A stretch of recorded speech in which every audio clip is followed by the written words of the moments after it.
میں اس بار بھی سفر مدینہ پہ جا رہا ہوں، سفر مکہ شریف کے لیے جا رہا ہوں، اس بار بھی حج کے لیے جا رہا ہوں، اس بار بھی عمرہ کر رہا ہوں۔ تو اب ایسا لگ رہا ہے کہ جیسے مارکیٹس میں لوگ ہوتے ہیں تو نہ بھی کوئی پوچھے تو وہ بتاتے ہیں بھائی 4 تاریخ تک سارے کام کر لینا، اس کے بعد میری عمرے کے لیے فلائٹ ہے۔ اب کسی نے پوچھا نہیں ہے، بتانا ہے۔ ہاں بھائی اس سال بھی جو ہے نا وہ سپٹمبر کے مہینے میں اویلیبل نہیں ہوں گا کیونکہ میں اس سال بھی حج کے لیے جا رہا ہوں۔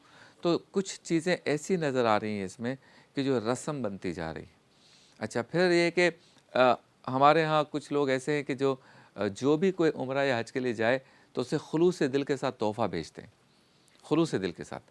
لیکن جب اگر کوئی بار بار جا رہا ہے تو پھر بار بار اس کو عمرہ اور حج کے لیے تحفہ بھیجنا ممکن نہیں ہوتا۔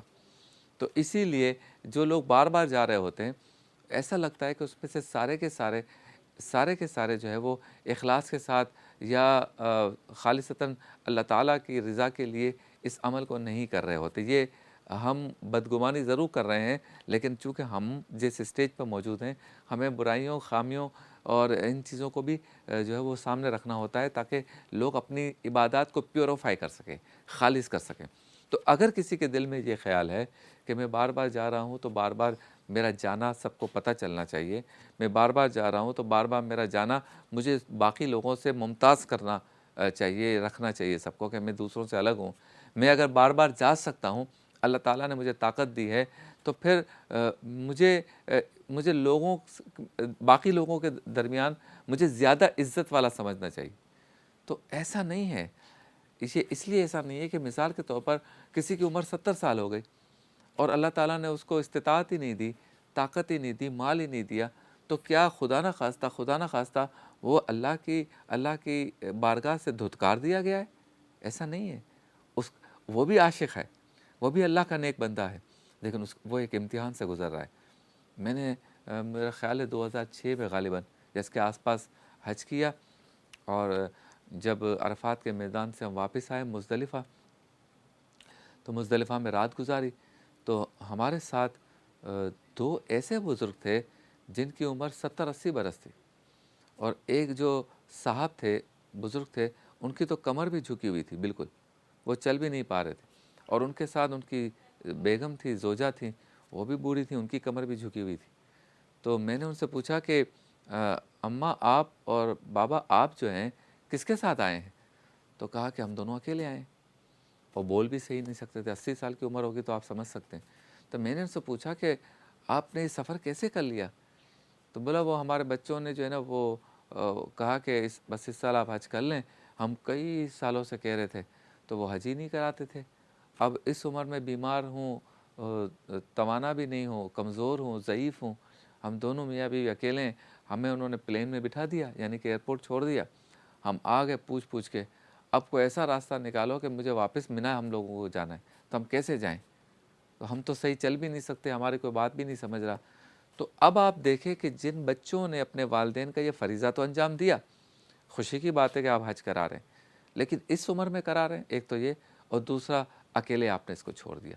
تو حج اور عمرہ جو ہے اس میں تقویٰ ضروری ہے، نیت کا اچھا ہونا ضروری ہے، اخلاص ہونا ضروری ہے۔ یہ چھوٹی چھوٹی جو خامیاں اور نقائص ہیں، اللہ تعالیٰ ہم سب کو توفیق دے کہ ہم اسے دور کر سکیں۔ چلیں جی، تو ہم جائیں گے وقفے پر، واپس لوٹیں گے تو دی سٹیزن فاؤنڈیشن TCF ہمارے ساتھ ہوں گے ایک نیکی میں، مہمان آن لائن میں ایک مہمان ہمارے ساتھ ٹیلی فون لائن پر ہوں گے۔ احتیاط لازم ہے میں حکیم شاہ نذیر آج تیزابیت اور موٹاپا پہ گفتگو کریں گے۔ آج ہمارا سیگمنٹ ایڈ ہو رہا ہے برکت ذکر مصطفیٰ، جس میں نعتیہ مقابلہ ہوگا، 3 ہمارے ساتھ پارٹیسپینٹس ہوں گے، ان کے درمیان مقابلہ ہوگا۔ اس کے بعد بزم علم و عقیدت میں تبلیغ دین پہ گفتگو کریں گے۔ افطار مزیدار میں ہمارے اقبال شاہ مزیدار ڈش بنائیں گے۔ اللہ کے ولی میں حضرت مولا کائنات حضرت علی رضی اللہ تعالیٰ عنہ کا تذکرہ ہوگا۔ بزم افطار میں ہوگی دعا، مناجات، افطار کریں گے یہیں پر، ساتھ ملاقات ہوتی ہے مختصر سے وقفے کے بعد۔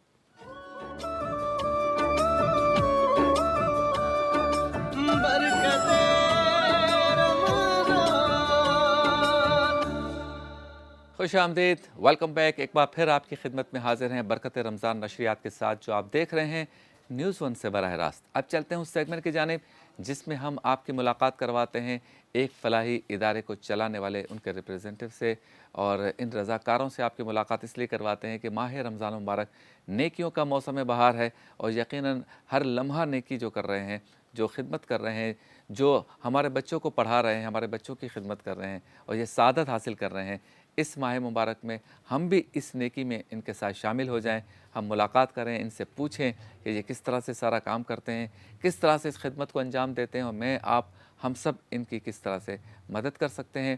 چونکہ یہ نیکی کا کام ہے، اس لیے ہمارے سیگمنٹ کا نام ہے ایک نیکی۔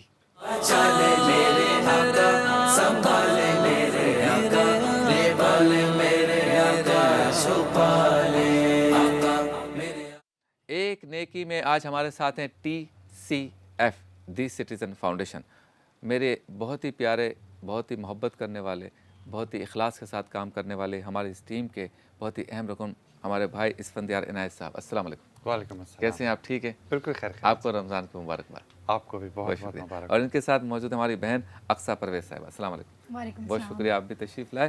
اچھا جی، کیا کام کر رہی ہے TCF؟ کیسے کام کر رہی ہے؟ مزید کیا کام کرنا چاہتی ہے؟ ہم کس طرح سے اس سفر میں ان کے ساتھ شانہ بشانہ خدمت میں ساتھ ساتھ چل سکتے ہیں، یہ سب باتیں کریں گے، لیکن پہلے ایک ڈاکومنٹری دیکھتے ہیں تاکہ سمجھ میں آ جائے کام ہو کیسے رہا ہے۔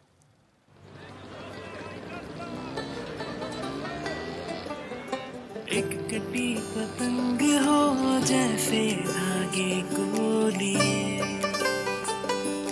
خواہشوں کے آسماں میں خواب۔ اماں، تم اس گھر میں کام کرتی ہو؟ یہاں بیٹھ جاؤ اور یہاں سے ہلنا مت، ٹھیک ہے؟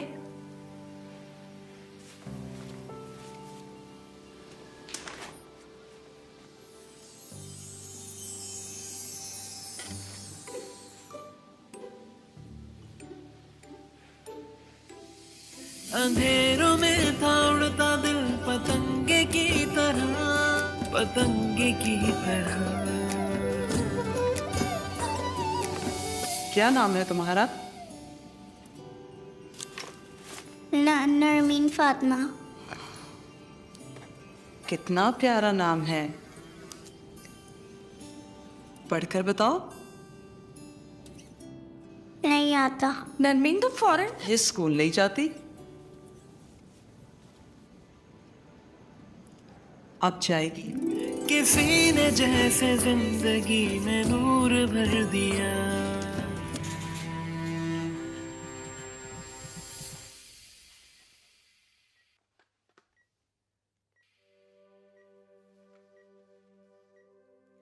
شکریہ بیٹا۔ شکریہ تو مجھے آپ کا ادا کرنا چاہیے۔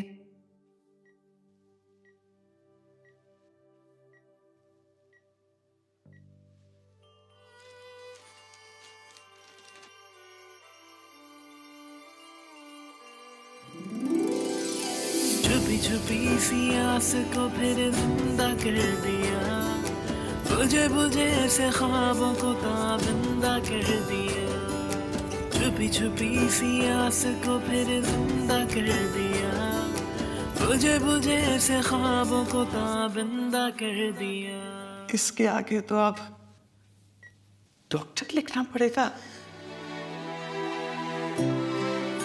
دی سٹیزنز فاؤنڈیشن معیاری تعلیم کے ذریعے ایسے لاکھوں بچوں کا مستقبل روشن بنا رہا ہے۔ اس رمضان اپنی زکوٰۃ اور عطیات سے اس سفر میں TCF کا ساتھ دیں اور بدلیں لاکھوں زندگیاں۔ سبحان اللہ، ماشاء اللہ، کیا بات ہے۔ ایک تو یہ کہ کام زبردست، اوپر سے کانسیپٹ زبردست، اور پھر یہ ڈاکومنٹری بھی زبردست، اور آپ لوگ تو ہیں ہی زبردست۔ اچھا، سب سے پہلے یہ بتائیں عنایت صاحب کہ کانسیپٹ یہ تھا کس کا کہ ہم نے جو ہے وہ ایمبولینس سروس یا کلینکس یا ہاسپٹلس یا راشن یا دسترخوان ان چیزوں کے بجائے تعلیم پہ فوکس کرنا ہے؟ جی، یہ چند دوست تھے، 5-6 دوست تھے 95 میں، جو ہے ان لوگوں نے بہت سوچا اس میں، اور بہت مختلف پروجیکٹس سوچے کہ مائکرو فائنانس کریں، ہیلتھ سیکٹر میں جائیں، راشن ڈسٹریبیوشن کریں، لیکن ایونچولی جو ہے وہ ان کو پتہ یہ چلا کہ سوال کئی ہیں لیکن جواب جو ہے وہ صرف تعلیم ہے۔ ہاں، just to give you an example کہ ہیلتھ سیکٹر میں 40% بیماریاں ہائیجین سے ریلیٹڈ ہیں۔ تو اگر آپ ہائیجین ختم کا پرابلم سالو کرتے ہیں تو آپ 40% جو اربوں روپے آپ کے بجٹ کا اور آپ کی پرسنل انکم کا جو ہے وہ کھا جاتا ہے وہ ختم ہو جائے صرف آپ کو اگر بیسک شعور جو ہے وہ اگر آ جائے اس کے اندر.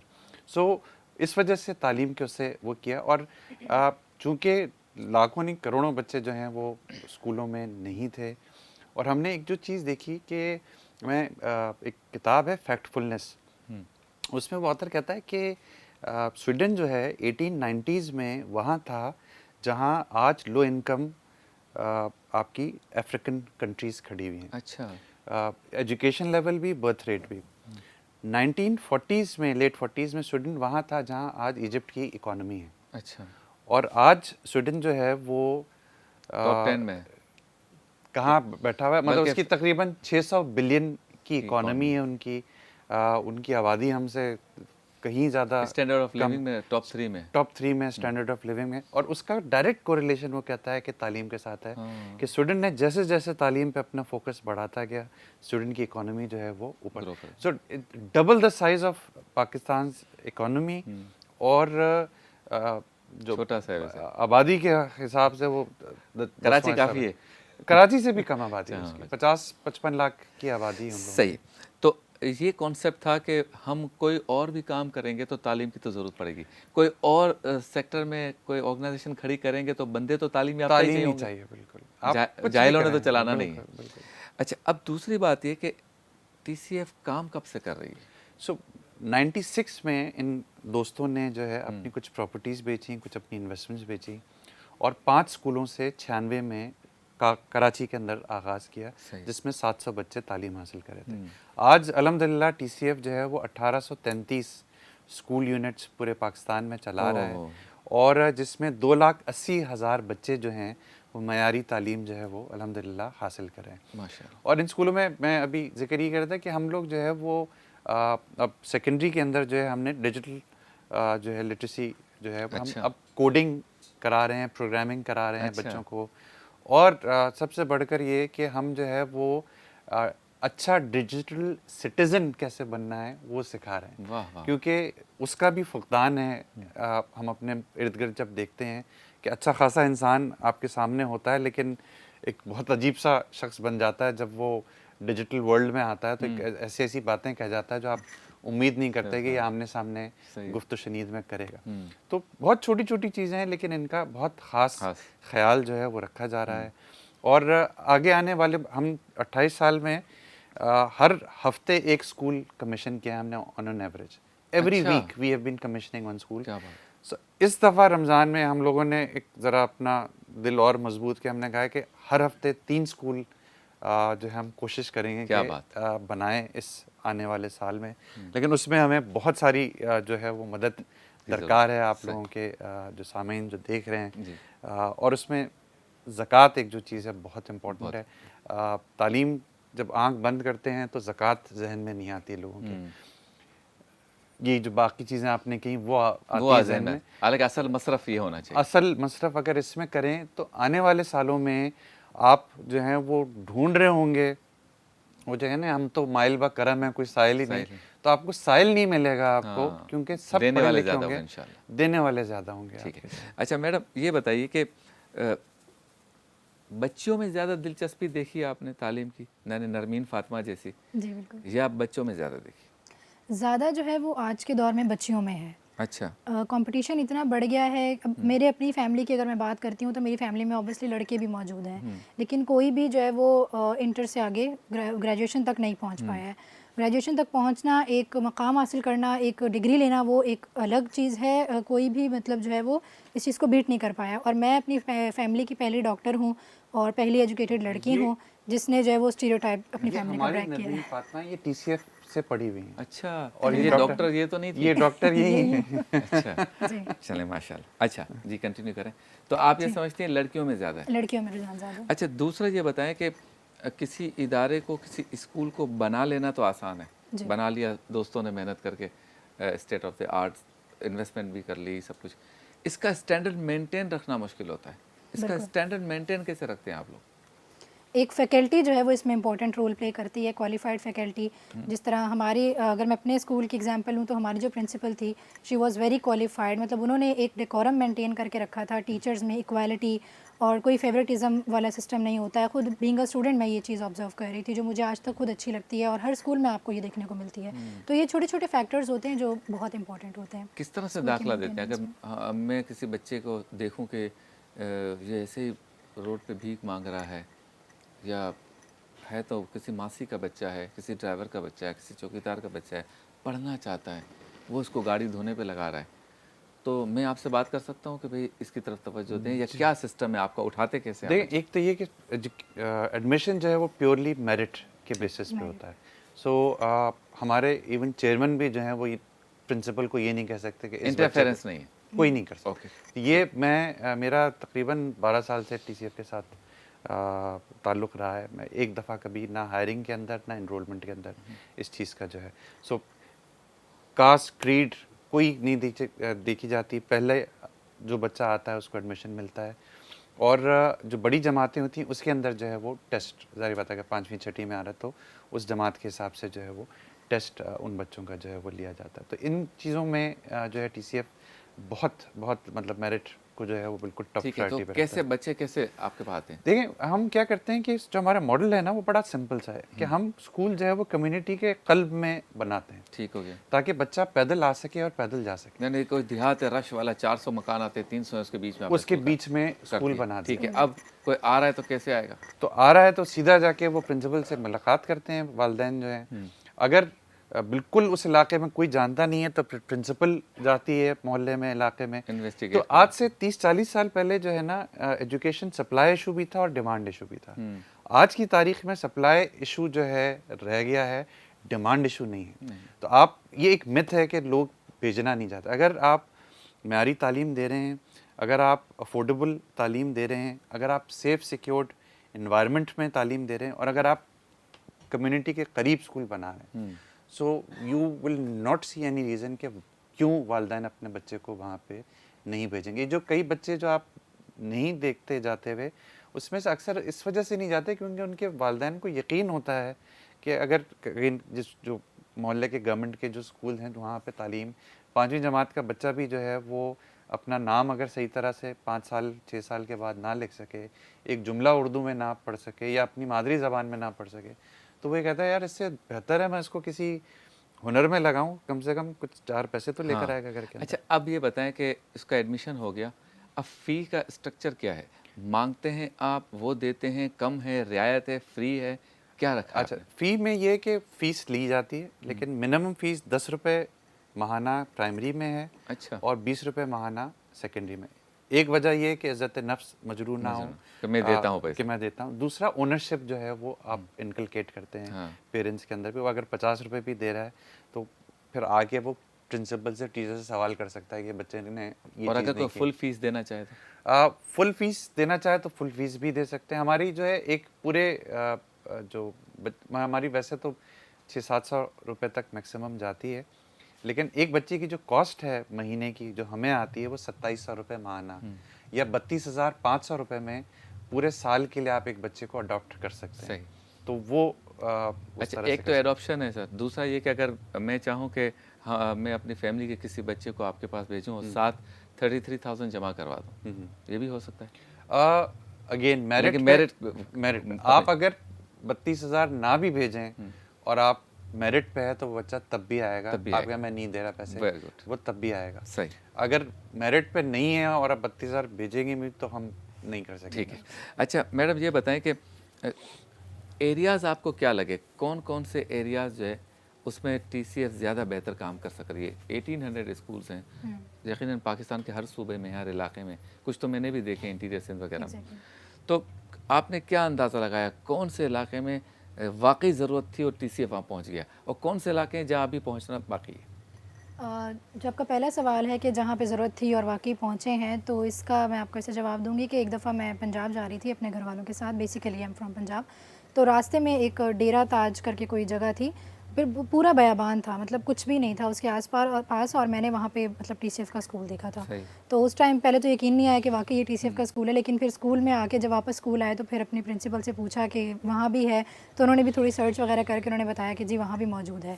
تو میرا خیال ہے جہاں پر نیڈ ہے وہاں پر کام ہو رہا ہے, اور ہر سال یہی کوشش ہے کہ جو بھی اس طرح کے تھوڑے سے جو ہے وہ لیس پریولیج ایریاز ہیں وہاں پر جو ہے وہ ٹی سی ایف کا کام جاری ہے. بہت شکریہ آپ دونوں مہمانان گرامی کا. ٹی سی ایف بہت اچھا کام کر رہی ہے, ماہ رمضان مبارک ہے. اپنی زکوٰۃ, خیرات, فطرات, عطیات, صدقات آپ دیں گے, ایک نیکی کا ثواب 70 گنا زیادہ ہے. اس سے بہتر موقع نہیں ملے گا. اور اگر آپ تعلیم کے لیے دیں گے, وہ بچہ پڑھے گا, پڑھنے کے بعد ڈاکٹر بنے گا, انجینئر بنے گا, پائلٹ بنے گا, عالم جو بھی جس فیلڈ میں بھی جائے گا, یہ آپ کے لیے ثواب جاریہ ہے. یہ آپ کے لیے ثواب جاریہ ہے. وہ ملٹیپلائی کرے گا. پھر وہی بچہ کل دسترخوان کھولتا ہے, وہ ایمبولینس سروس چلاتا ہے, وہ فری میڈیکل کیمپس کرتا ہے, وہ آنکھوں کا مفت آپریشن کرتا ہے. یہ سب آپ کا ثواب ملٹیپلائی ہوگا. قبر میں آپ کے لیے راحت ہے. جب آپ سے پوچھنے آئیں گے حساب کتاب کرنے والے میدان حشر میں, تو آپ کہنا کہ ایک کام میں نے یہ کیا ہے کہ ایک بچے کو پڑھایا تھا, اور وہ پڑھا کر جتنے لاکھوں لوگوں کی خدمت کر رہا ہے. میرے نامہ اعمال میں یہی کچھ ہے. میں شبیر ابو طالب ذاتی طور پر بھی اور ان دونوں نمائندگان کی جانب سے آپ سے اپیل کرتا ہوں کہ ٹی سی ایف کا ساتھ دیں. اپنے زکوٰۃ, خیرات, عطیات, فطرات, اپنی رقم آپ اس میں خرچ کریں. اللہ تعالیٰ آپ کو اور آپ کے بچوں کو یقیناً راحت دے گا, سلامتی دے گا. آپ سے ملاقات ہوتی ہے مختصر سے وقفے کے بعد.